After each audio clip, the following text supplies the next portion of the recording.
옛날 어느 고을에 홀어머니를 모시고 겨우겨우 하루 벌어 하루 먹고 사는 가난뱅이 청년 천수가 살았다. 천수는 아침 일찍 산에 올라가 나무를 하여 팔거나 남의 집 품을 팔아 생계를 유지했다. 점차 나이를 먹으면서 천수도 혼이 나여 남들처럼 아이를 낳아 알콩달콩 살고 싶었다. 또한 늙으신 홀어머니에게도 맛있는 것을 많이 사드리며 잘 모시고 싶었지만 물려받은 재산 하나 없이 어린 나이 때부터 혼자서 고된 일을 하며 하루를 때우고 살려니 언제나 살림은 쪼들리고 더 이상 나아지지 않았다. 이렇게 살다가는 이 가난에서 절대 벗어날 수 없어. 천수는 생각하여 남의 집 머슴살이로 들어가 목돈을 벌어야겠다고 결심했다. 그러면서 어느 집이 1년 품삯을 제일 많이 주는지 틈틈이 동네 사정을 알아보았다. 그러던 어느 날 우연히 이상한 소문을 듣게 되었다. 아랫마을의 만석군 과부집의 머슴들이 받는 세경이 서로 다른데 그 이유를 머슴들이 잘 알려주지 않는다는 것이었다. 천수는 마침 얼마 전에 과부집으로 머슴살이 들어간 동네 친구 기돌과 탁주 한 잔 걸치며 이런저런 정보를 알아내기로 했다. 기돌아, 너 과부집에 머슴으로 들어가더니 신수가 헌해졌구나. 무슨 머슴놈의 신수가 이토록 헌해질 수 있느냐? 그 과부집 밥이 그렇게도 맛있더냐? 그래, 과부집 밥맛이 꿀맛이야. 게다가 밥만 먹겠느냐? 더 맛있는 것도 먹지. 아니, 과부집에 특별히 더 맛난 것이 있더냐? 어린애들은 몰라도 된다. 내가 총각 딱지라도 떼면 이 형님이 알려주마. 어릴 때부터 동네 처녀들과 이리저리 놀러 다니며 사귀어 본 기돌은 순진한 천수와는 다른 세계에 사는 청년이었다. 머슴이 일만 열심히 하면 되지. 무슨 총각딱지하고 뭔 상관이여? 그래서 너는 안 되는 거야. 과부집에 먹을 것이 밥뿐이겠냐? 참, 말로는 무슨 얘긴지 모르겠네. 그런데 그 과부집에 머슴이 총 5이지. 그래, 나까지 합해서 모두 5명이지. 그런데 1년 품삯이 서로 다르다며? 너는 얼마나 받는 거야? 올해는 쌀 100가마를 받기로 했어. 쌀 100가마라는 말에 천수는 화들짝 놀랐다. 50가마를 받아도 많은 것인데 그 2배라니? 아니, 5명 다 그렇게 받는다고? 무슨 다 그렇게 주겠냐? 이 형님만 특별히 그렇게 주는 거지. 다른 머슴들의 일련 세경과 머슴들의 동태를 상세히 알아본 천수는 곰곰이 생각했다. 과부집에서 세경을 많이 받는 사람들의 특징은 일단 체격이 좋고 힘을 잘 쓸 수 있는 건장한 사람이라는 것을 알게 되었다. 그래서 천수는 바로 머슴살이 하겠다고 들어가지 않고 과부집에서 세경을 많이 받을 수 있는 체구를 먼저 만들어야겠다고 결심했다. 다행히도 천수는 키가 장대처럼 컸다. 다만 못 먹어서 비쩍 말라 볼품이 없었을 뿐이다. 지금부터 세경을 많이 받을 수 있는 과부집에서 좋아하는 몸으로 만들 결심을 하였다. 우선 이른 새벽 서늘한 공기가 감도는 산기슭에 올라가 긴 호흡을 고른 후 울퉁불퉁 험악한 산길을 망설임 없이 힘차게 뛰어 올라갔다. 이마에는 땀이 송글송글 맺히고 걸음마다 힘을 주어 종아리와 허벅지 근육을 더욱 단단하게 했다. 커다란 돌을 들거나 나무에 오랫동안 매달려 팔에 힘을 기르고 바위를 어깨에 짊어지고 경사진 언덕을 오르내리며 전신 근육을 강화했다. 또 바위에 손을 짚고 팔굽혀펴기를 수십 차례 하며 견고한 팔과 어깨의 근력을 키우는 훈련으로 가슴을 팽창시키니 그의 심장은 더욱 강하게 뛰기 시작했다. 하루에 2끼도 채 먹지도 못하던 밥을 4끼씩 충분히 먹고 체력 단련이 끝나고 나면 다시 산에 올라가 나무를 하여 시장에 내다 팔기를 1달 넘게 하자 누가 봐도 불끈불끈 살이 터질 것 같은 건장함이 보였다. 이제 곧 곡식을 수확할 때라 일손이 바빠질 테고 과부집에서 일꾼을 모집할 날이 다가왔다. 천수는 시간 날 때마다 과부집 근처를 배회하여 과부의 동태를 살피며 눈에 들어올 수 있도록 어슬렁거렸다. 마침 앞마당에 과부가 나타나자 천수는 얼른 마당 안으로 들어갔다. 안녕하세요. 저는 이 집 머슴 기돌의 친구입니다. 혹시 이 댁에서 일을 도와줄 일꾼이 필요한가 해서 기돌이를 좀 만나러 왔습니다. 과부의 눈은 어느새 천수의 몸을 아래 위로 훑어보며 과부는 생각하였다. 아주 좋은 몸을 가졌구나. 힘 좀 제대로 쓰겠는걸. 일을 하고 싶으면 주인인 나를 찾아와야지. 어찌 머슴인 기돌이를 찾는 것이냐? 마님은 아직 뵌 적이 없어 친구인 기돌이를 찾았지요. 죄송합니다, 마님. 그러느냐? 뭐 죄송할 것까지는 없고 몸을 보아하니 힘 좀 쓸 것 같은데. 기술도 좋은가? 그동안 일을 많이 해봐서 열심히 잘할 수 있습니다. 기술은 아직 잘 모르겠습니다만 그저 열심히 힘닿는 데까지 할 수 있습니다. 아직 순진한 천수는 기술이 뭔지도 모르고 농사짓는 머슴일에 무슨 기술이 필요하단 말인가 하고 속으로 생각하며 과부에게 잘 보이기 위해 기술을 아는 척했다. 그렇게 생각하고 있을 때 과부가 말했다. 그래. 기돌에게서 우리 집에서 어떤 일을 하는지 말은 들었느냐? 농사일을 하는 거 말고는 들은 것이 없고 세경을 많이 주신다고 해서 이렇게 일을 하고자 왔습니다. 그래. 그럼 어쩐다. 우리 집에서 세경을 많이 받으려면 거쳐야 하는 시험이 있는데 일단 몸은 통과되었고 다른 시험을 하나 봐야 할 것 같은데. 그 시험을 보겠는가? 네, 마님, 시켜만 주신다면 어떤 것도 자신 있게 잘할 수 있습니다. 그런데 제가 기돌보다 몸도 좋고 힘도 더 잘 쓸 수 있으니 만약 일을 한다면 기돌이보다는 세경을 더 받아야 할 것 같습니다. 일도 하기 전에 세경부터 협상하다니 보기보다 발칙하다는 생각을 한 과부는 말했다. 그럼 오늘 밤에 우리 집으로 오거라. 시험은 밤에 치를 예정이니. 예, 알겠습니다, 마님. 천수는 반은 통과했다는 기쁜 마음으로 집으로 돌아와 보리밥 한 사발을 고추장에 쓱쓱 비벼 먹은 후 다시 산을 한 바퀴 돌며 땀을 냈다. 과부와 약속한 시각에 과부의 집으로 갔다. 마님, 소인 천수입니다. 들어오거라. 천수는 불빛이 은은하게 켜진 과부의 방으로 들어갔다. 문을 열고 들어간 순간 마치 시간이 멈춘 듯 멍하니 서 있다가 눈앞의 광경을 보고 놀라 입을 다물지 못했다. 천수의 놀란 눈은 세상의 모든 빛을 흡수할 듯이 커져서 마치 그의 영혼까지 꿰뚫어보는 듯했다. 천수는 자기 눈을 의심하며 눈을 비비고 다시 한번 방안을 훑어 등지고 앉아있는 과부를 쳐다보았다. 그녀는 살결이 드러나는 얇은 비단으로 만들어진 옷을 입고 있었다. 살빛 비단은 마치 아침 이슬처럼 영롱하게 빛나며 그녀의 매끄러운 피부 위를 은은하게 감싸고 있었다.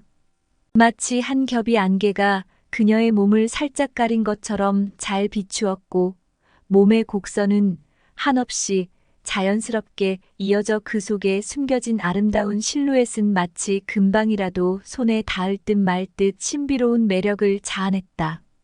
천수가 황홀하여 넋을 놓고 있을 때 과부가 입을 열었다. 그렇게 서 있지나 말고 이리 와서 내 옆에 앉게나. 힘을 얼마나 잘 쓰고 기술이 좋은지 한번 보겠네. 낮에 말한 기술이 바로 이 기술이었구나. 헉! 천수는 순간 깨달았다. 마님, 소인의 손기술은 아주 기가 막힙니다. 그렇게 뜨겁고 황홀한 시간이 끝나고 천수가 말했다. 마님, 이제 소인의 힘과 손기술이 통과되었습니까? 그러자 마님은 온몸을 살며시 부르르 떨더니 휴 한숨을 내쉬었다. 천수를 경험한 마님은 천수의 손길이 의외로 부드럽고 촉촉하게 감기는 것이 특별한 손맛을 느끼게 되었다. 다른 힘센 사내들의 손맛과는 차원이 다른 보드랍고 꿈결을 헤매는 듯한 황홀한 느낌이었다. 그래. 힘을 아주 골고루 잘 쓰는구나. 조금 더 기술을 익히면 더 잘할 수 있겠어. 우리 집에서 일을 해볼 생각이 있느냐? 낮에는 농사일하고 밤에는 때때로 이런 일도 해야 하는데 할 수 있겠느냐? 천수는 이왕 돈을 벌 거라면 굵고 단시간에 벌 생각을 했기에 세경만 더 준다면 마다할 이유가 없었다. 마님께서 저의 힘이 마음에 드신다면 앞으로 기술을 더 갈고 닦아 마님 마음에 쏙 들도록 노력하겠습니다. 세경만 많이 주신다면 얼마든지 열심히 해보겠습니다. 그래. 내가 생각한 세경이 있느냐? 천수는 계약서도 없이 훅 들어오는 과부의 말에 당황했지만 일단 기돌이보다는 더 받아야겠다는 생각에 덥석 쌀 200가마를 말했다. 과부는 참으로 당돌한 녀석이라고 생각했지만 그의 혈기와 배짱이 마음에 들었다. 그럼 3개월간은 매달 10가마니를 주고 일을 잘하면 쌀 15가마로 올려주마. 어쩌겠느냐? 해보겠느냐? 와, 이게 먹혔네. 천수는 속으로 쾌재를 불렀다. 마님께서 그렇게 허락하시니 이 몸 부서지도록 열심히 해보겠습니다. 감사합니다. 그렇게 협상을 잘 마치고 밖으로 나온 천수는 휘영청 밝은 달이 기울어 어느새 아침이 밝았음을 감지했다. 지난밤 뜨거웠던 젊은 혈기를 풀 겸 바로 산으로 뛰어 올라갔다. 한편 천수가 과부집에서 일을 하게 되자 기돌은 왠지 마음이 불편했다. 자신이 하고 있는 일을 천수가 빼앗아 가면 어쩌지? 과부가 천수를 더 좋아하게 되면 어쩐다? 천수의 몸이 예전과 달리 갈수록 사내다움이 물씬 풍겨 남자가 봐도 탐스러운 몸이 되어 있는데 과부인 여인네가 그 몸을 보면 사족을 못 쓸 텐데. 기돌은 마음이 더욱더 불안해졌다. 자신이 받고 있는 100가마의 쌀을 다른 머슴들처럼 덜 받게 될까봐 기돌은 가만히 있을 수 없었다. 더구나 천수가 들어온 뒤로는 과부가 자기를 찾는 횟수가 줄어들었고 과부의 눈빛으로 봐서는 자기보다는 천수를 지긋한 미소를 지으며 힐끗힐끗 쳐다보는 것을 눈치챘기 때문이었다. 기돌은 심한 질투와 불안한 마음을 떨칠 수 없었다. 기돌의 지나친 시기심은 결국 해서는 안 될 거짓말을 만들어냈다. 기돌은 천수를 몰아낼 방법을 고민하던 끝에 천수의 성실함을 이용해 그에게 말을 건넸다. 천수야, 농사일이 더 잘 되게 하려면 새벽 일찍 해가 뜨기 전에 일어나 집 근처 우물에서 물을 길어다가 밭에 뿌려야 해. 그래야 농작물이 쑥쑥 잘 크고 마님이 너를 더 신임할 거야. 내가 들어온 지 얼마 되지 않았으니 마님께 더 잘 보이라고 내가 귀띔해주는 거야. 친구밖에 없지? 열심히 해봐. 천수는 그 정도쯤은 일도 아니다 싶어 아침에 운동하는 셈치고 새벽 해가 뜨기 전에 일찍 일어나 물을 길어다 밭에 열심히 뿌려주었다. 하지만 기돌은 과부와 천수의 사이를 이간질하기 위해 천수가 새벽마다 밖에 나간다는 말을 흘렸다. 마님, 천수가 요즘 부쩍 새벽에 어디를 다녀오는 것 같은데 혹시 무슨 꿍꿍이가 있는지 연정을 품은 처녀가 생겼는지 도무지 말을 안 하고 저렇게 행동하니 마님께 말씀을 안 드릴 수가 없네요. 기돌은 과부에게 질투심을 유발해 천수와의 관계가 멀어지도록 오해가 생기기를 바랐지만 과부는 천수의 그런 행동에 아무런 반응이 없었다. 기돌은 과부가 속으로는 화가 났으면서 겉으로는 아무렇지 않게 행동하는 건가 생각하면서 과부에게 의심을 더 부추기는 말을 했다. 천수 이 녀석이 가끔 시장에 가면 놀이개랑 꽃신도 사던데 어머니가 꽃신을 신을 리는 없고 누구를 주려고 그 비싼 놀이개랑 꽃신을 사는지. 기돌은 과부가 들을 듯 말 듯 혼잣말처럼 중얼거리며 밖으로 나갔다. 그러나 천수에게 여자가 있든 없든 과부에게는 아무런 상관이 없었다. 과부의 남자는 기돌이 뿐이었기 때문이다.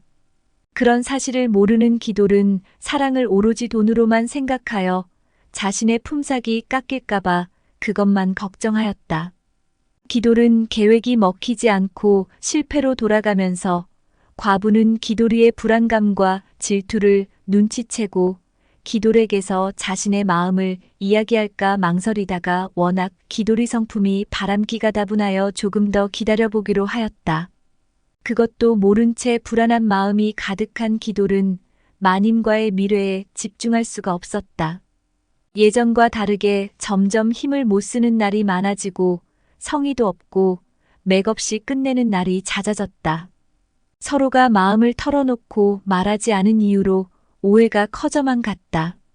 기돌이 천수를 모함하기 위해 자신에게 거짓말을 했다는 사실까지 알게 된 과부는 기돌과 자신과의 사이가 왠지 모를 벽이 생겨 관계가 점점 멀어지고 있다는 것을 느꼈다.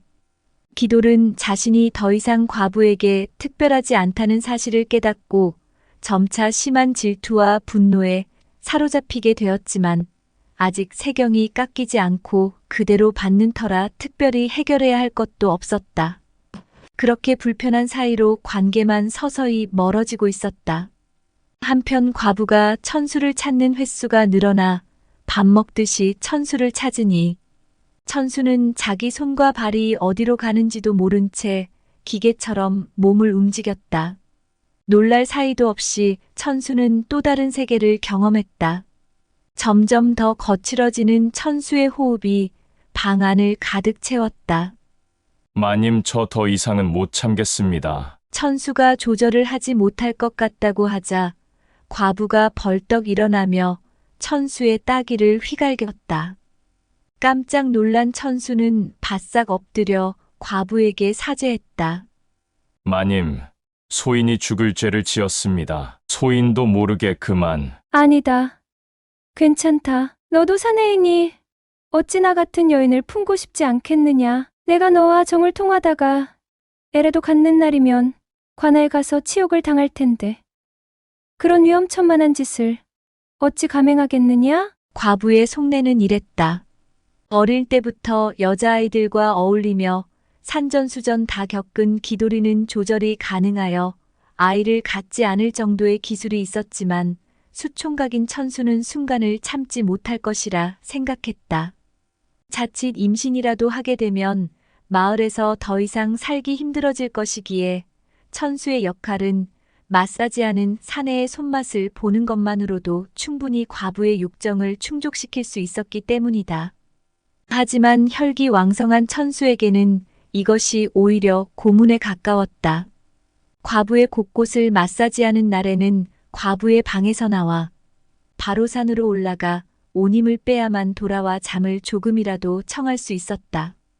처음으로 여자를 알게 된 천수는 일이 손에 잡히지 않았다. 그리곤 과부를 자신의 여인으로 만들고 싶었다. 어떻게 해서든 과부와 혼인을 해야겠다고 생각한 천수는 과부와의 혼인을 위해 계책을 내었다. 어차피 과부와 혼인하면 먹고 살 걱정 없이 홀어머니도 호강시켜드릴 수 있을 것이고 아직 젊고 예쁜 과부가 천수의 아내가 된다면 호박이 넝쿨째 굴러들어오는 격이었다. 어느 날 천수는 과부에게 청하여 잠자리에 들기 전에 술 한 잔 함께 하자고 술상을 차리게 하였다. 과부 역시 색다른 맛을 느낄 것 같아 천수의 청을 받아들였다. 천수는 과부에게 술을 권해 취기가 오르게 한 후 마사지에 집중하면서 다른 때보다 더욱 강렬하게 심혈을 기울여 힘을 쏟았다. 녹초가 된 과부는 곤히 잠이 들었고 천수 역시 취기가 올라 과부 옆에서 함께 잠에 빠졌다. 날이 밝기 전 새벽 천수는 과부 방에서 나오며 집안에 있는 사람들이 다 보란 듯이 헛기침까지 하면서 나왔다. 새벽부터 집안일을 하던 하인과 머슴들은 천수가 마님 방에서 나오는 것을 보고 모두 깜짝 놀라며 수군대기 시작했다.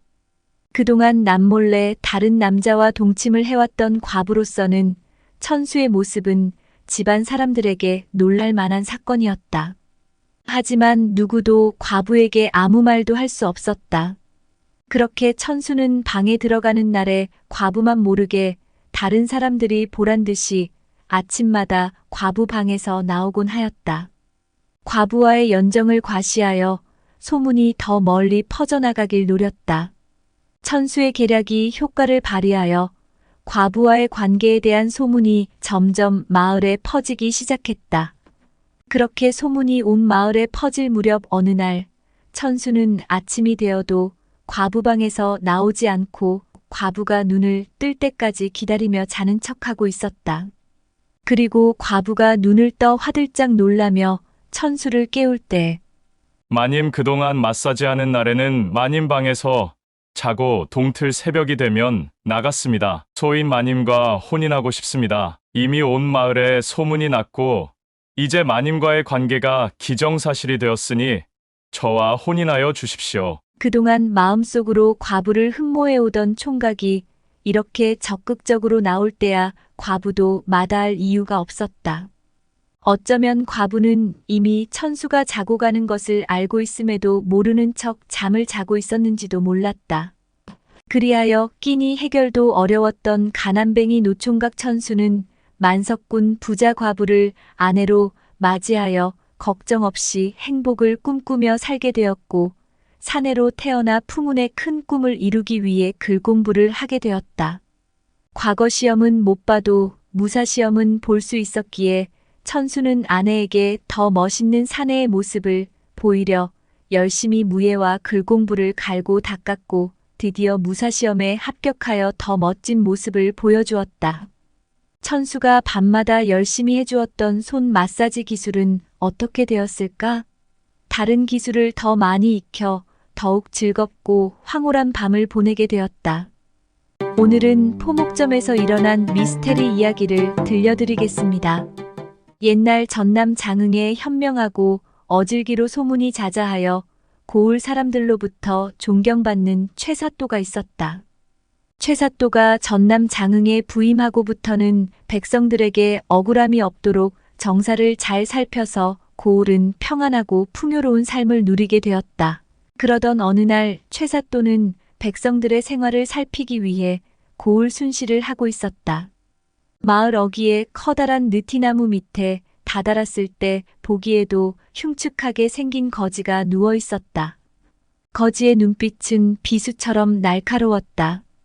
이때 사또를 모시는 아전이 크게 소리쳤다. 사또 날이 행차이요. 얘를 갖추시오. 거지는 맥없이 느릿느릿 일어나 자리에 앉게 되었는데 누워있을 때 몰랐던 거지의 모습은 소름이 끼칠 정도로 흉측하게 보였다.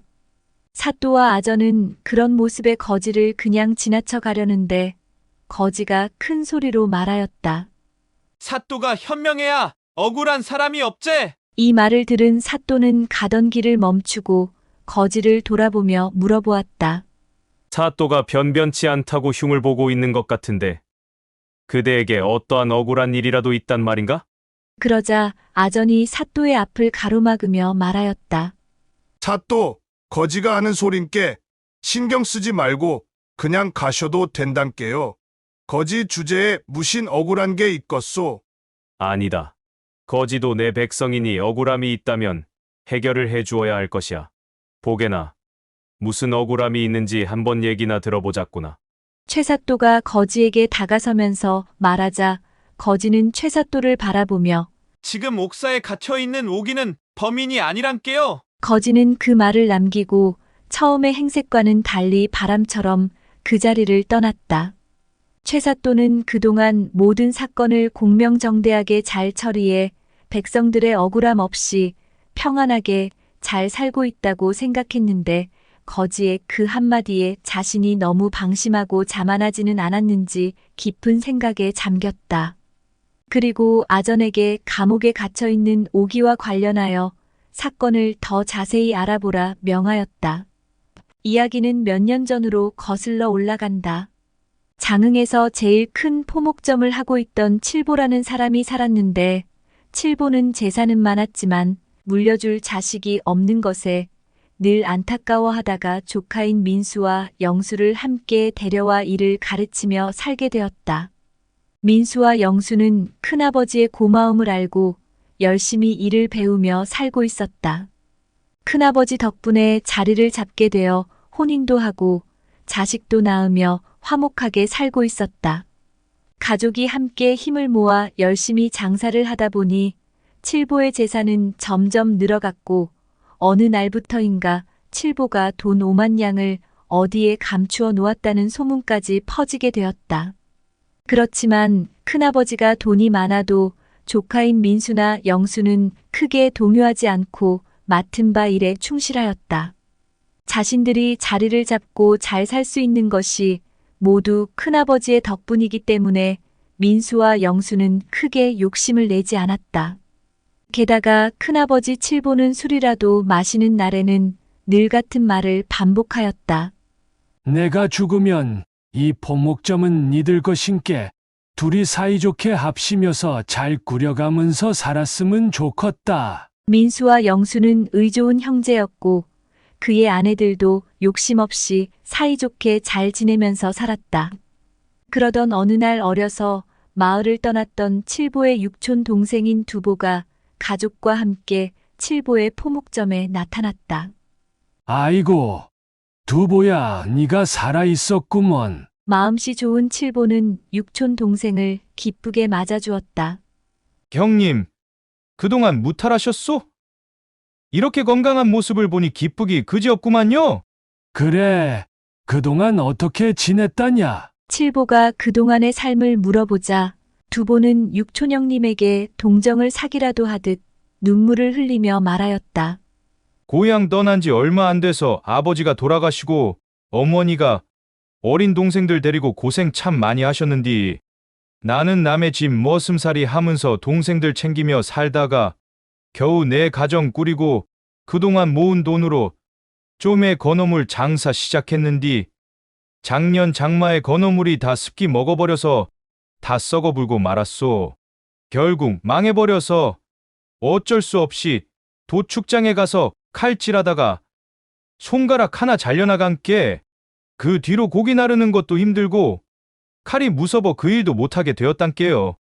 마지막으로 고향에라도 살 길이 있나 싶어서 찾아왔는디 형님이 이렇게 건강하게 잘 살고 계시고 반겨주시니 돌아가신 아버지가 살아오신 것 맨키로 반갑고 기쁘단께요.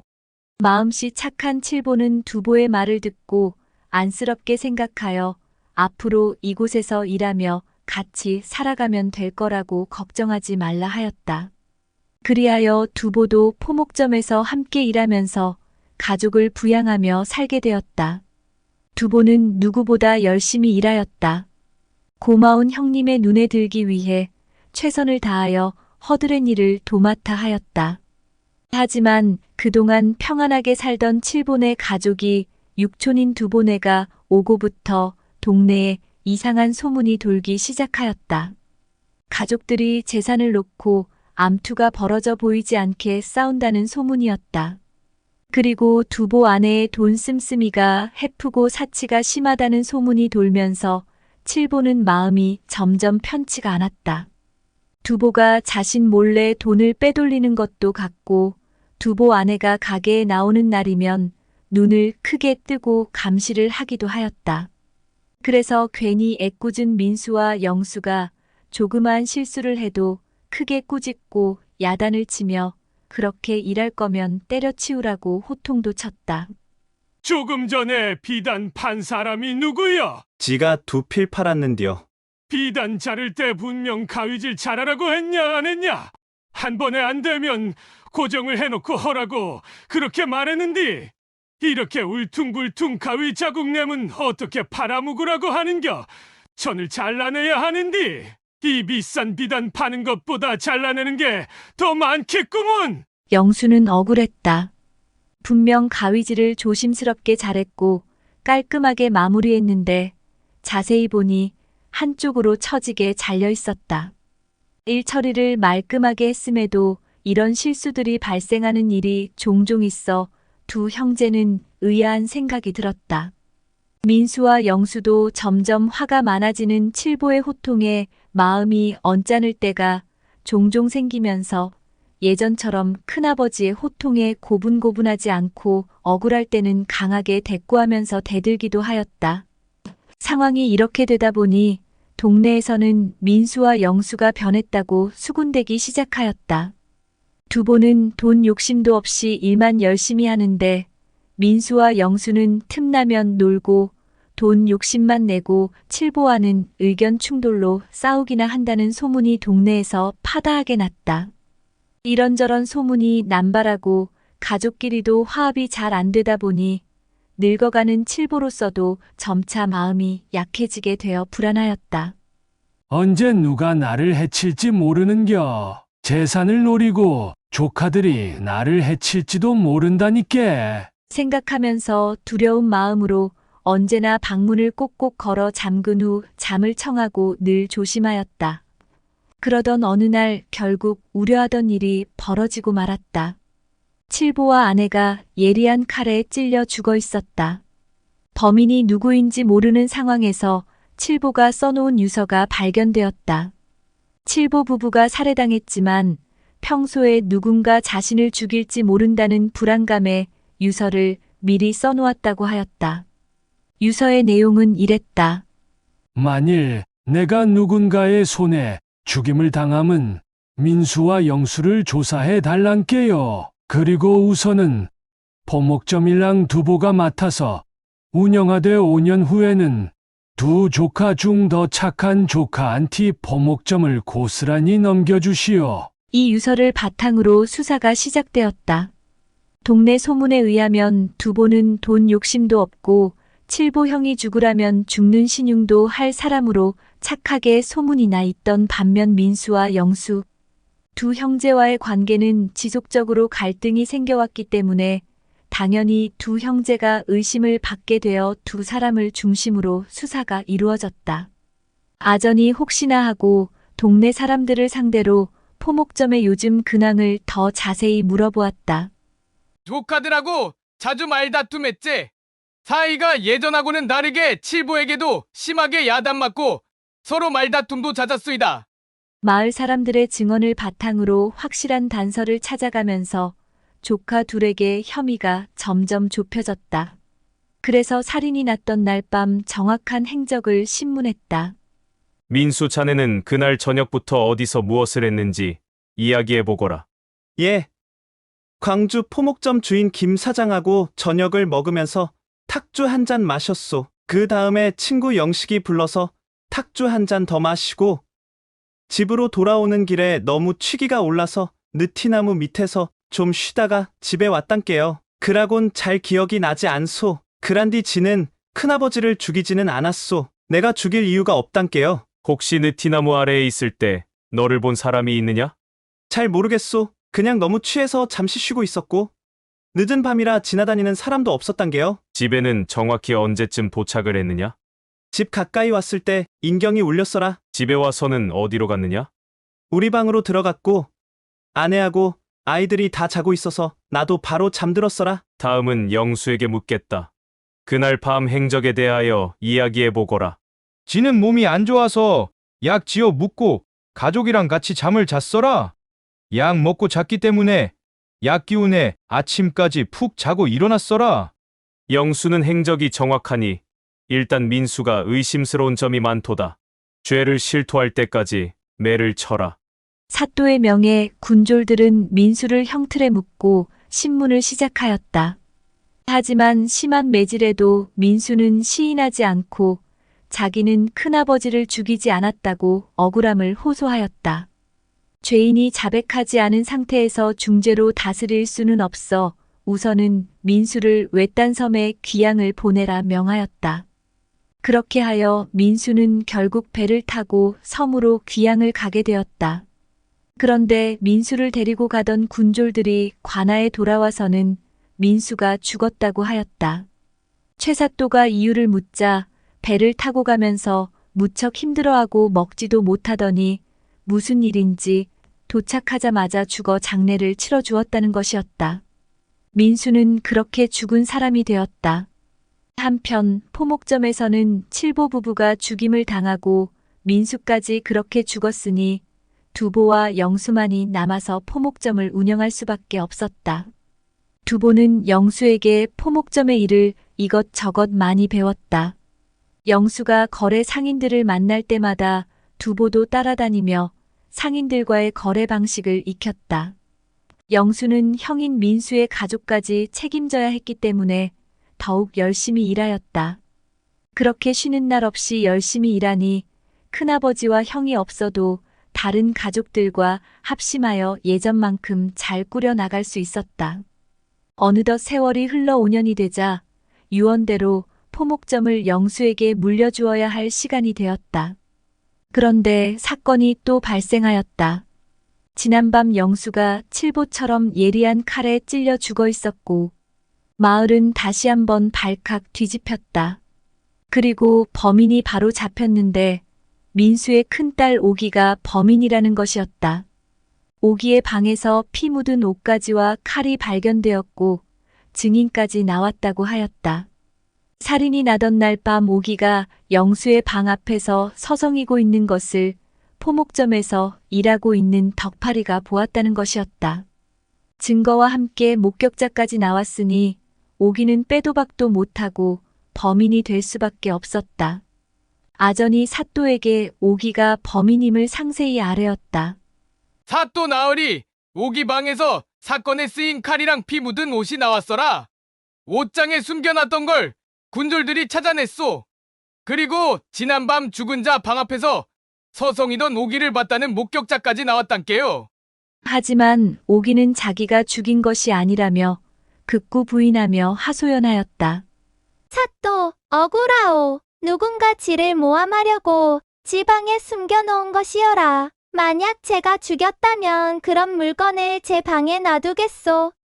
누가 봐도 범인이 자명한 뒤 스스로 그렇게 어리석은 짓을 할 사람이 어디 있겠소. 이는 분명 저를 모함하려는 것이란께요. 하지만 오기는 자기가 죽인 것이 아니라고 극구 부인하며 억울함을 하소연하였다. 그럼 목격자는 어찌하겠느냐? 내가 왜 죽은 차의 방 앞에서 서성이었는지 말해보거라.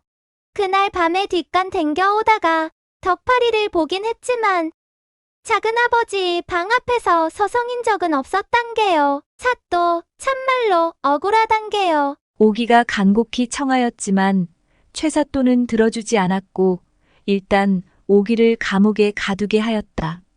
최사또는 이 사건을 조금 더 상세히 살펴보기 위해 지난번 동네를 순시하던 차에 흉악한 거지를 만났고 그 거지가 오기는 범인이 아니라고 한 사실을 떠올려 그 사건을 자세히 알아보게 한 것이었다. 그리고 최사또는 오기가 한 말에 대하여 곰곰이 생각해 보았다. 증거물을 자기 방에 둔다는 것에 대하여 아무래도 오기의 말에 신빙성이 있었다. 땅에 묻거나 산속이나 강물에 버려 증거를 없애려는 것이 대부분의 범인이 하는 행동인데 오기가 자기 방에 감추었다는 것이 왠지 찜찜하니 이치에 맞지 않았다. 최사또는 사건을 어떻게 해결할까 궁리하다 늦게까지 잠을 못 이루고 있던 차에 밖에서 부스럭하는 소리가 들려 나가보니 방 문 앞에 서찰이 하나 놓여 있었다. 영문을 모르는 최사또는 급히 서찰을 펼쳐보았다. 그 서찰에는 믿기 어려운 내용들이 쓰여 있었다. 최사또가 부임해 오기 전부터 이어진 살인사건의 전말이 상세히 적혀 있었고 범인이 누구인지 범인을 잡기 위해서 어떻게 해야 할지까지 자세히 적혀 있었던 것이다. 최사또는 처음에는 믿으려 하지 않았다. 누가 보낸 서찰인지도 모르고 자칫하면 엉뚱한 사람을 범인으로 몰아 억울하게 죄인으로 누명을 씌울 수도 있는 상황이다 보니 매우 신중히 처리해야 했다. 며칠을 고민하던 최사또는 아전을 불렀다. 아전에게 이런저런 설명으로 지시를 내리니 아전은 결의에 찬 모습으로 군졸 2명을 데리고 두보의 포목점으로 갔다. 이보란께 두보 있소? 오기가 결국 죽였다고 자백을 했단께. 이 말을 들은 두보는 매우 기뻐하였다. 내 그 앙큼한 것이 그럴 줄 알았소.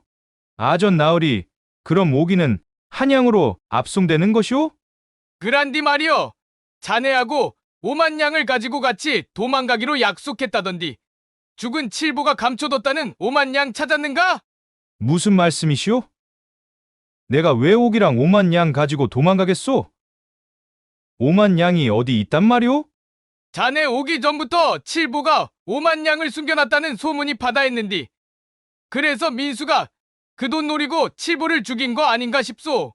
그럼 당연히 자네도 그 돈의 행방을 알고 있을 거고, 그래서 오기가 영수를 죽이는 동안 자네는 그 돈 챙겨서 같이 도망가려고 했을 거 아니요. 오기가 자네한테 5만 양이 어디 있는지 알려줬다고 하던디. 아이고, 지는 5만 양이라는 거 처음 듣는 말이오. 두보는 무슨 말인지 모르겠다고 하며 오기의 자백이 거짓이라고 손사래를 쳤다. 아전이 넌지시 두보의 눈치를 살펴가며 5만 양의 이야기를 강조하면서 포목점을 나왔다. 두보 내외는 5만 양이라는 소리에 귀가 번쩍이고 그런 돈이 있었는지 금시초문인지라 그 돈에 대한 소문의 진위를 알려고 머리를 굴렸다. 두보 아내는 밖에 나가 동네 사람들에게 5만 양의 소문을 물어보았고 그 소문은 사실이었다. 의심 많고 욕심 많은 두보의 아내는 두보에게 5만 양이 어디 있는지 물어보았다.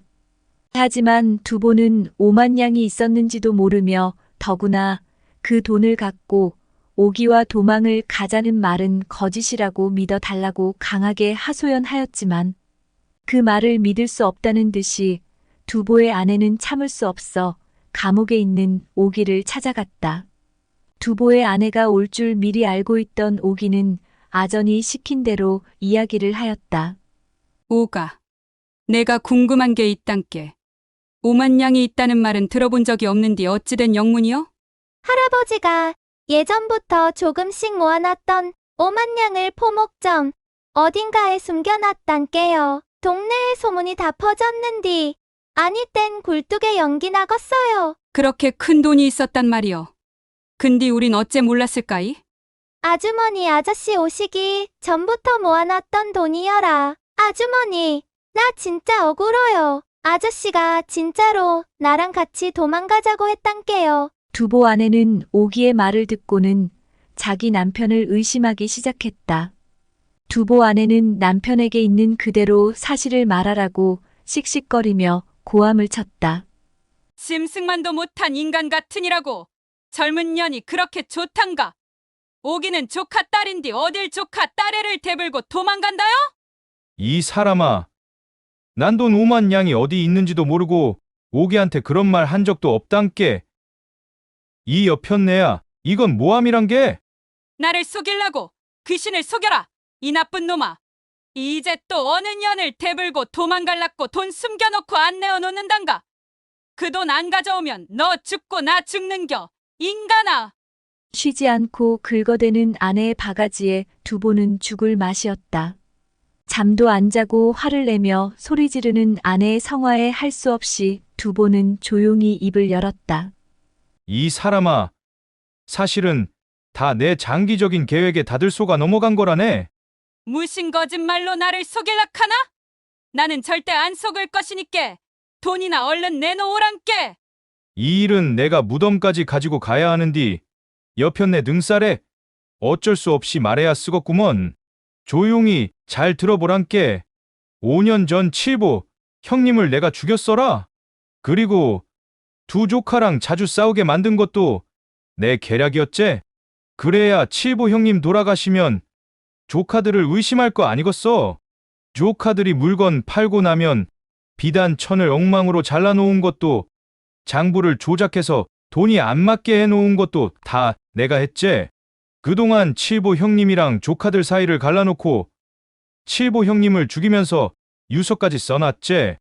바로 나한테 포목점을 준다고 하면 내가 의심받을까봐 영수가 받을 것처럼 해놓고 민수한테 죄를 뒤집어 씌워서 제거했잖여.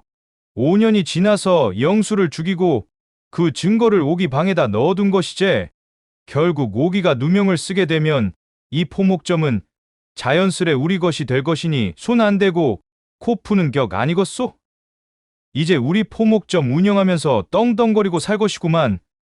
남의 속도 모르고 바가지를 긁어대는 것이요? 이 말을 듣자 두보 아내는 그제야 남편에게서 의심이 풀렸다는 듯이 한숨을 푹 내쉬었다. 바로 그때 방문이 요란하게 활짝 열리더니 아전과 군졸들이 들이닥쳤다. 둘은 화들짝 놀라 방바닥에 풀썩 주저앉았다.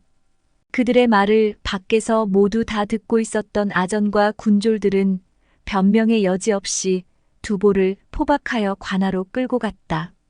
한편 관아에서는 최사또와 거지가 횃불을 밝혀놓고 아전이 오기를 기다리고 있었다.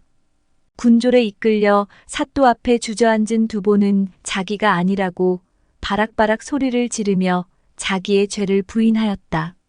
아내가 심하게 바가지를 긁어대는 통에 거짓말했다고 억울하다고 호소하였다. 그런 두보 앞으로 험악한 몰골의 거지가 바짝 다가와 두보의 멱살을 잡고 이놈 아직도 내 죄를 모르겠느냐? 두보는 험악한 거지가 자기의 멱살을 잡자 깜짝 놀랐다. 넌 누구요? 나를 몰라봐? 나는 민수 영혼이여라. 억울해서 저승으로 못 가고 네 흉악한 죄를 밝히러 이렇게 왔다니께? 이놈아. 라고 말하자 두보는 정말 민수의 영혼인 줄 알고 벌벌 떨면서 살려달라고 소리쳤다. 드디어 억울하게 감옥에 갇혀있던 오기가 풀려나오고 거지와 오기는 서로 끌어안고 울음을 터뜨렸다. 아버지, 오가? 그동안 얼마나 힘들었냐? 고생 많았다 우리 딸. 아버지란 말에 깜짝 놀라 고개를 들고 거지를 살펴본 두보는 아니 민수, 설마 네가 살아있단 말이요? 그래. 난 네 사악한 모함으로 귀양 갔다가 죽은 민수여. 민수가 살아있는 사연은 이러했다. 민수는 배를 타고 귀양을 가는 길에 너무 억울해서 이대로 섬으로 갔다가는 꼼짝없이 살인자로 살아가야 할 것을 걱정하던 차에 다행히 바다에 풍랑이 일게 되었고 그 틈을 타 배에서 뛰어내려 죽기를 각오하고 혼자서 가까스로 육지 위로 올라오게 되었다. 한편 귀양을 가던 차에 민수를 잃어버린 군졸들은 범인을 잃어버렸으니 사실대로 말했다가는 큰 벌을 받을 것이 분명했기 때문에 민수가 죽었다고 거짓말을 했던 것이다. 그 뒤로 민수는 자신의 신분을 숨기기 위해 흉한 거지 행세를 하며 장흥에 나타나 누명을 벗고자 상황을 보고 있던 차에 두보의 또 다른 살인으로 모든 일의 전모가 밝혀지게 된 것이다. 사필귀정, 결국 모든 일은 올바른 방향으로 돌아간다는 뜻이지요. 이 교훈은 세상이 부당하게 보일지라도 시간이 지나면 진실과 정의가 드러나게 된다는 믿음을 담고 있습니다. 따라서 어려운 상황에서도 올바른 길을 잃지 않고 인내하며 살아가는 것이 중요하다는 것을 가르쳐 줍니다. 약속을 저버린 선비의 충격적인 최후를 담은 이야기를 들려드리겠습니다. 영상 시청 전에 구독과 좋아요 부탁드리겠습니다. 옛날 어느 시골 마을 장터에 미수라는 예쁜 처녀가 살고 있었다. 그녀의 아버지는 종이 장사를 했으며 미수는 시장 장터에서 성장했다. 하루 종일 장사꾼들 틈에서 생활을 하다 보니 미수의 꿈은 글을 읽는 양반 선비에게 시집 가는 것이었다. 그러나 장사꾼 아버지를 둔 미수가 양반 가문에 시집 가는 일은 하늘의 별 따기와 같았다. 양반의 첩실로 들어가든지 양반 오라비에게 재가로 가든지 하는 경우에만 가능한 일이었다. 그럼에도 불구하고 미수는 글 읽는 선비에게 시집 가는 것을 포기하지 않았다.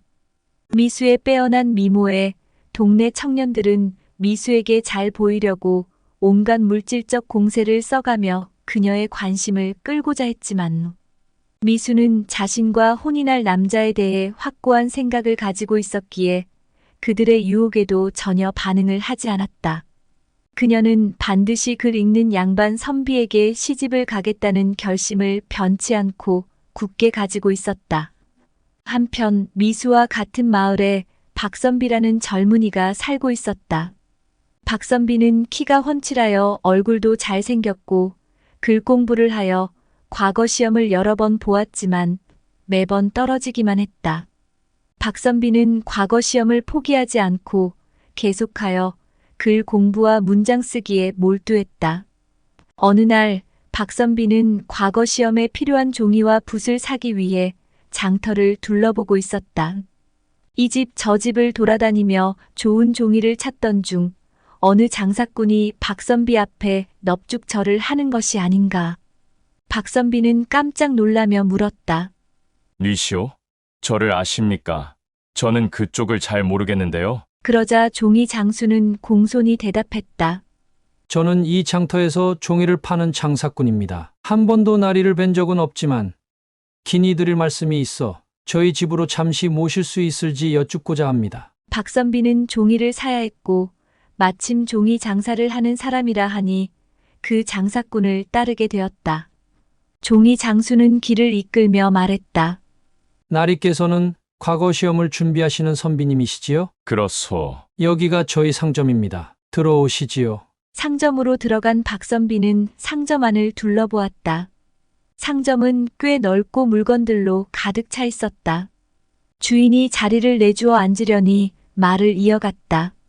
이 괴이한 일을 믿으실지 모르겠지만 황당하시더라도 한번 들어보심이 좋을 듯 싶어 이렇게 말씀드리는 것입니다. 소인에게는 17된 딸 하나가 있습니다. 딸아이의 소원이 나리와 같이 글 공부하시는 선비님과 혼인하는 것이지요. 하지만 저희 같은 장사꾼이 어찌 양반님과 혼인을 할 수 있겠습니까? 그러나 딸아이가 워낙 간절히 바랐던 터라 어젯밤에 꿈을 꾸었는데 과거 시험을 볼 때 쓰는 종이 한 장이 갑자기 황룡으로 변해 하늘로 올라가더랍니다. 꿈이 너무 생생해서 바로 가게에 나와 보니 정말로 꿈에서 보았던 그 종이가 있었답니다. 그래서 딸아이가 그 종이를 곱게 싸서 새벽이 오기만을 기다렸다가 소인이 나오자마자 말하더군요. 오늘 과거 시험을 준비하기 위해 종이를 사러 오는 선비가 있으면 이 종이를 전하라는 것이었습니다. 내가 종이를 사러 장터에 온 줄은 어찌 알았습니까? 그래서 아침부터 딸아이와 함께 이 가게에서 기다리고 있었는데 마침 선비님께서 문방전을 두리번거리시는 것을 보고 딸아이가 선비님을 모셔오라고 하였습니다. 선비님께서 그 종이를 가지고 과거 시험을 보시면 꼭 장원급제를 할 것이니 장원급제를 하게 되면 딸아이와 혼인할 것을 약속드리라고 했습니다. 선비님께서는 믿기 어려우시겠지만 저희 딸의 소원이 간절하니 아마도 꿈이 현실이 될 것이라 사료되옵니다. 박선비는 이 말을 믿어야 할지 말아야 할지 혼란스러웠지만 어차피 종이가 필요했으니 사는 것 자체는 문제가 되지 않았다. 다만 알지도 못하는 처녀와 혼인까지 해야 할지 모른다는 조건에 잠시 망설이고 있을 때 종이 장수의 딸이 나타나 말을 건넸다. 소녀 미수라 합니다. 인사 올리겠습니다. 소인의 꿈이 믿기지 않으시겠지만 저희 간절함이 하늘에 닿아 이런 꿈을 내리신 것 같습니다. 선비님께서 과거에 급제하시면 그보다 더 큰 영광이 어디 있겠습니까? 과거에 급제하셔서 저와 혼인만 하시면 되오니 크게 손해보실 일은 없다고 생각합니다. 약간 고개를 숙여 말을 하는 미수의 모습을 보는 순간 어디선가 학 한 마리가 내려온 듯하였다. 박선비는 장원급제를 하기도 전에 미수의 아름다움에 반해버렸다. 미수의 용모에 반해 멍하니 바라보고 있자 종이 장수가 말했다. 안으로 들어가셔서 약주라도 한잔하시고 가시지요. 장사꾼이 말을 마치자 기다렸다는 듯이 그의 딸 미수가 음식을 차려 가지고 나왔다. 장사꾼의 딸 같지 않게 미수는 외모는 물론이고 행동 하나하나에 품위와 기품이 깃들어 있어 박선비는 넋을 놓고 미수를 바라보았다. 장사꾼의 딸이라고 하기엔 그 모습이 너무나도 고상하고 기품스러워 미수에게 박선비는 더욱 마음을 빼앗겼다. 미수에게 한눈에 반해버린 박선비는 그녀가 갖고 온 음식과 술을 먹으며 말했다. 나는 저 윗마을에 사는 박근수라는 선비입니다. 내 조금 황당하기는 하나 어차피 종이는 필요한 것이고 황룡 꿈을 꾼 종이라 하니 운이 깃들여 있을 것 같아 그 종이를 사겠소. 그리고 그 꿈 값으로 내 처자와 혼인을 약조하겠으니 내 장원급제를 하면 꼭 처자를 데리러 오리다. 네, 선비님. 박선비가 미수를 보는 눈빛이 그윽함을 느낀 종이 장수는 슬그머니 자리에서 일어나 밖으로 나갔다. 미수는 그런 박선비가 듬직했고 그녀 역시도 한눈에 박선비를 알아보고 좋아했기에 그날 밤 두 사람의 사랑은 망설임 없이 자연스럽게 이루어졌다. 그동안 과거 시험에 몰두하다가 여인네 근처에도 가보질 못했던 박선비였고 글 공부에 과거 시험을 보는 선비와 혼인을 꿈꾸던 미수로서는 몇 날 며칠이고 뜨거운 사랑에 빠질 수밖에 없었다. 둘은 그렇게 며칠을 꿈같은 사랑을 다짐하고 키웠다. 박선비가 과거 시험을 보러 가야 할 시간이 되자 종이 장수는 박선비에게 곱게 싼 종이 꾸러미를 내주었다. 이 종이가 딸아이가 꿈속에서 보았다는 종이입니다. 날이 깨서 이 종이로 과거 시험을 치르신다면 분명히 장원급제를 하실 겁니다. 그러면 곧바로 이곳에 오셔서 제 딸을 꼭 데려가시기 바랍니다. 알겠소이다. 내가 꼭 장원급제를 하여 미수 처자를 반드시 데리러 오겠습니다. 박선비는 굳게 약속을 하고 그 종이를 받아 집으로 돌아갔다. 드디어 과거 시험날이 다가왔고 박선비는 미수가 꾸었다는 꿈속의 종이를 들고 과거 시험을 보러 갔다. 시험장에서 종이를 펼치고 글을 쓰기 위해 붓을 들자 마치 붓이 춤을 추듯 저절로 움직이는 것이 아닌가. 박선비의 생각과는 다르게 붓이 알아서 척척 글을 써주는 것 같았다. 박선비는 기이한 일도 다 있다 생각하며 미수의 꿈이 참으로 용하다고 생각하며 내가 장원급제를 한단 말인가? 꿈인가? 생시인가? 믿기지 않는 일을 경험하며 박선비는 급기야 장원급제를 하는 횡재를 얻었다. 몇 번을 낙방하고 참담한 기분으로 터덜터덜 집으로 돌아왔던 때와는 달리 장원급제를 하여 어사모를 쓰고 말을 타고 집으 오는 길은 마치 구름 위를 걷는 듯이 가벼웠다. 그렇게 집에 돌아오자 온 마을 사람들의 축하를 받느라 떠들썩하였고 몇 날 며칠을 잔치를 벌이느라 박선비는 미수와의 약속을 까맣게 잊고 말았다. 쉬지 않고 며칠간 잔치를 치르고 휴식을 취하던 박선비는 비로소 미수와의 약속이 떠올랐다. 예전에 그런 일이 있었음을 아버지한테 말하려 했으나 박선비는 대수롭게 생각하지 않고 그냥 넘겨버렸다. 그렇게 며칠이 지난 어느 날 밤 갑자기 문 밖에서 울음소리가 들려왔다. 하인이 나가보니 어떤 사람이 가슴을 두드리며 대성통곡을 하고 있었다. 니신데 남의 집 대문 앞에 와서 통곡을 하십니까? 썩 물러가시오. 이 댁이 어느 댁인 줄 알고 이러십니까? 하인이 대성통곡하는 남자를 끌어내리려 하자 남자가 말했다. 원통한 일이 있으니 박선비를 불러주시오. 부탁이오. 그러며 죽기 살기로 대문 안으로 들어오니 곤히 잠을 자던 가족들이 모두 잠에서 깨어나고 소란스러워 밖으로 먼저 나온 사람은 박선비의 아버지였다. 이 소란스러운 광경을 목격한 박선비의 아버지는 무슨 일인데 이 밤중에 남의 집에 와서 때를 쓰는가? 거구나 과거에 급제하여 경사스러운 집에 와서 무슨 원통한 일이 있다고 이렇듯 망측한 일을 하고 있는 것이냐? 그러자 종이 장수는 노인에게 절을 하고 목이 메인 소리로 말했다. 소인은 장터에서 종이를 파는 장사꾼이옵니다. 그래서 장사꾼은 박선비와 있었던 일을 하나하나 이야기했다. 자신의 딸 미수와의 며칠 밤을 지내며 약속한 내용과 다짐들까지 모두 이야기하며 과거 시험날 소인의 딸은 아무것도 먹지도 않고 정한수를 떠놓고 신령님께 빌며 박선비의 장원급제만을 바라며 기도했습니다. 그러다가 장원급제 소식을 듣고는 뛸 듯이 기뻐하며 선비님이 오시기를 기다리며 곱게 단장하고 기다렸지요. 하지만 장원급제하면 바로 오신다던 박선비에게서는 감감무소식이었습니다. 선비님이 경사가 길어 겨를이 없으니 다음 날이라도 오실 줄만 알았습니다. 그리고 또 며칠이 지나도 오시지 않자 딸아이는 그만 쓰러져 눕게 되어 넋을 잃은 듯 천장만 바라보고 있는 터에 소인이 딸에게 선비님이 축하잔치를 벌이시느라 정신이 없을 테니 조금만 더 기다려보자고 했지만 딸아이는 더 슬퍼하며 소녀와의 약속을 금과옥조로 여겼다면 아무리 바쁘시더라도 하인이라도 시켜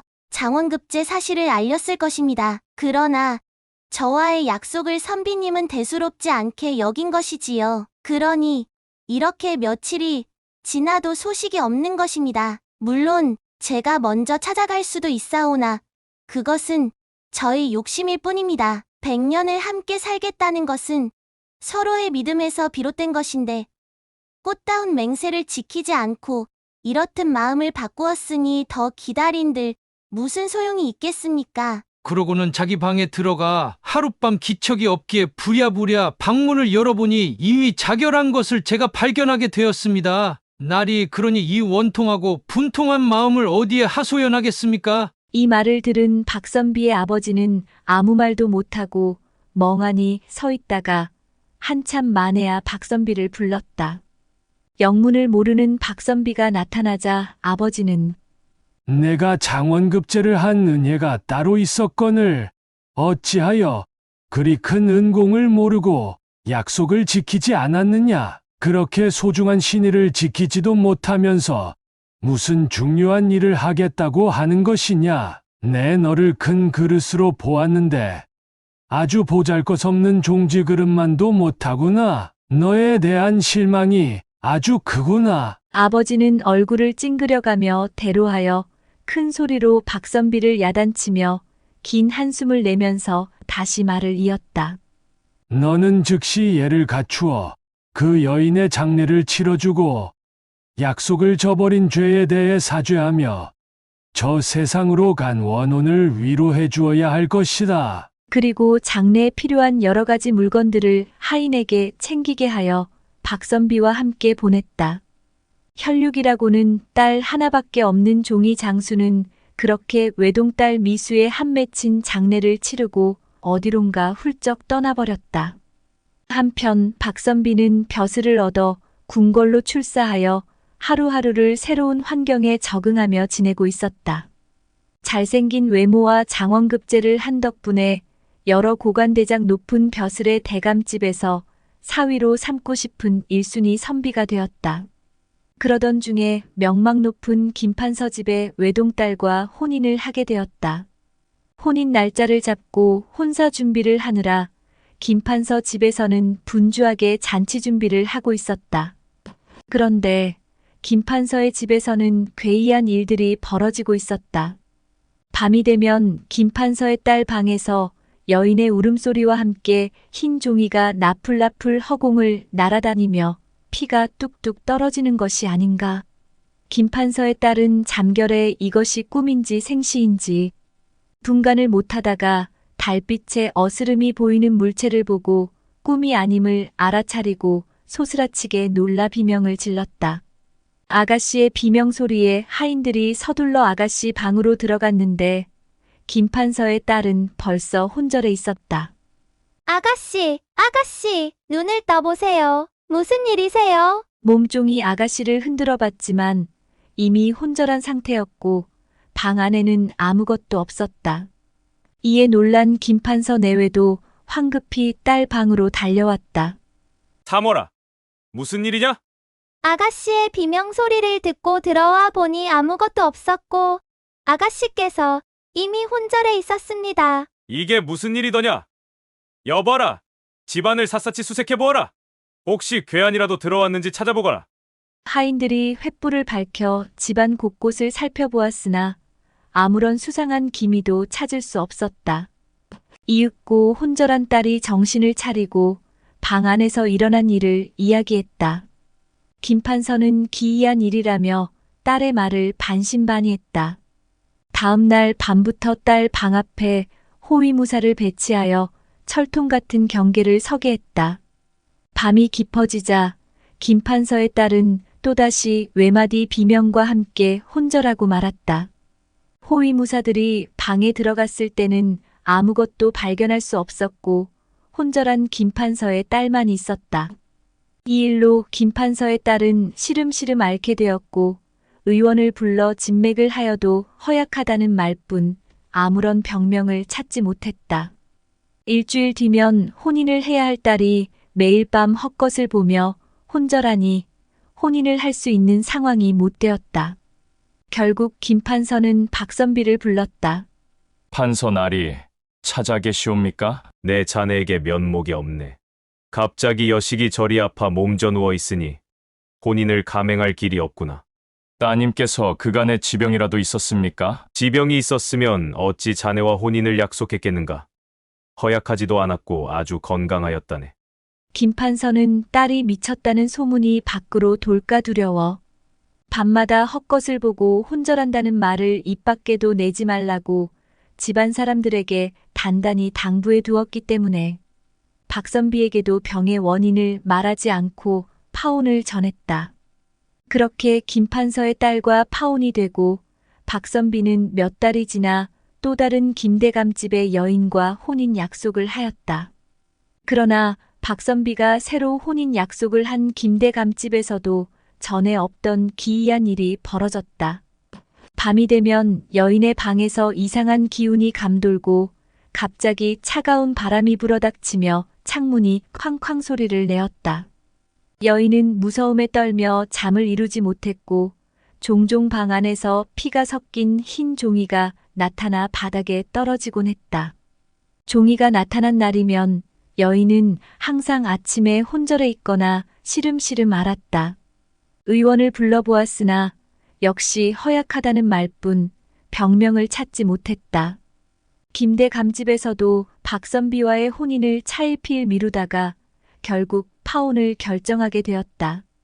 박선비, 미안하오. 우리 여식이 갑자기 병이 들어 혼인을 할 수 없게 되었소. 지병은 아니고 본래 건강하였으나 요즘 들어 이상한 일들이 벌어지니 어쩔 수 없이 파혼을 요청하게 되었소. 박선비는 별로 대수롭지 않게 생각하였다.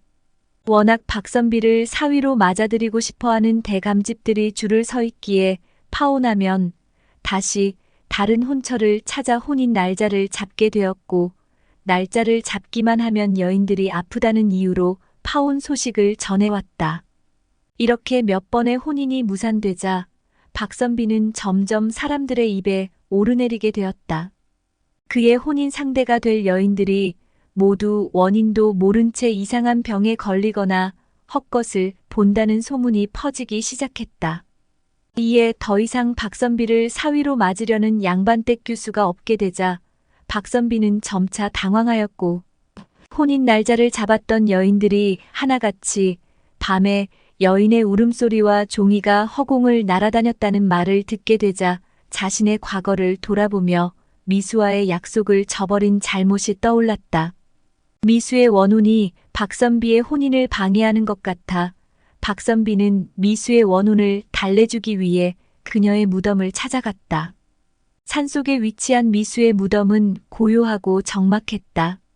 그런데 그녀의 무덤에는 놀랍게도 박선비가 과거에 썼던 종이와 똑같은 것들이 무덤 위에 놓여 있었고 박선비가 제사상을 차려놓고 영혼을 달래주자 종이는 허공을 날아오르더니 박선비의 가슴에 달라붙는 것이 아닌가. 박선비는 그때서야 미수의 마음을 진심으로 깨닫게 되었다. 가슴으로 날아온 종이를 부여잡고 미안함에 회한의 눈물을 흘렸다. 박선비는 몇 날 며칠을 길고 긴 밤을 지새우며 미수와의 약속을 지키지 못한 것에 대한 후회와 죄책감으로 미수의 죽음이 자신 때문이라는 사실에 매우 괴로웠다. 미수여, 내가 너와의 약속을 지키지 못한 죄인이로다. 이 모든 것이 나의 잘못이니 부디 나를 용서해다오. 그는 한참 동안 그렇게 울부짖으며 미수의 영혼을 달래려 했지만 그의 마음은 점점 무겁고 어두워져만 갔다. 한참을 무덤 앞에서 자신이 미수를 죽게 한 것과 그로 인해 다른 여인들도 고통을 받게 되었다는 죄책감에 통곡하고 있을 때 박선비의 눈앞에 갑자기 뿌연 연기가 일더니 미수의 영혼이 나타났다. 영혼 속의 미수가 창백한 얼굴로 그를 바라보며 말했다. 박선비님은 저희 간절한 믿음을 배반하셨고 저희 애절한 사랑을 저버렸습니다. 따라서 그 죗값을 치를 때가 되었습니다. 박선비는 갑자기 두려움에 휩싸였고 미수의 환영이 다가오자 몸이 얼어붙은 듯 움직일 수 없었다. 그는 미수에게 다가가 사죄하려 했지만 미수의 영혼은 그를 용서하지 않았다. 미수의 영혼은 그의 목을 조르듯 점점 더 강하게 그를 휘감아갔다. 박선비는 숨이 막혀와 주저앉았고 그대로 미수의 무덤 앞에 쓰러져 숨을 거두고 말았다. 여인이 한을 품으면 5, 6월에도 서리가 내린다는 말이 여기서 유래한 것이었을까? 미수의 간절한 소망을 저버린 박선비. 자신의 사내를 죽여서라도 차지하고 싶은 미수의 욕망은 원혼이 되어서 그렇게 이루어졌다. 다음 날 날이 밝자 마을 사람들이 미수의 무덤을 지나가다 그곳에서 박선비의 시신을 발견하게 되었다. 그의 얼굴에는 평온함이 있었고 편안하게 잠을 자는 듯 누워 있었다. 사람들은 박선비가 미수의 영혼에 의해 목숨을 잃었다고 믿었으며 그를 미수의 무덤 옆에 나란히 묻어주어 미수의 영혼을 달래주었다고 한다. 시청해주셔서 감사합니다. 구독과 좋아요는 영상 제작에 큰 힘이 됩니다. 감사합니다.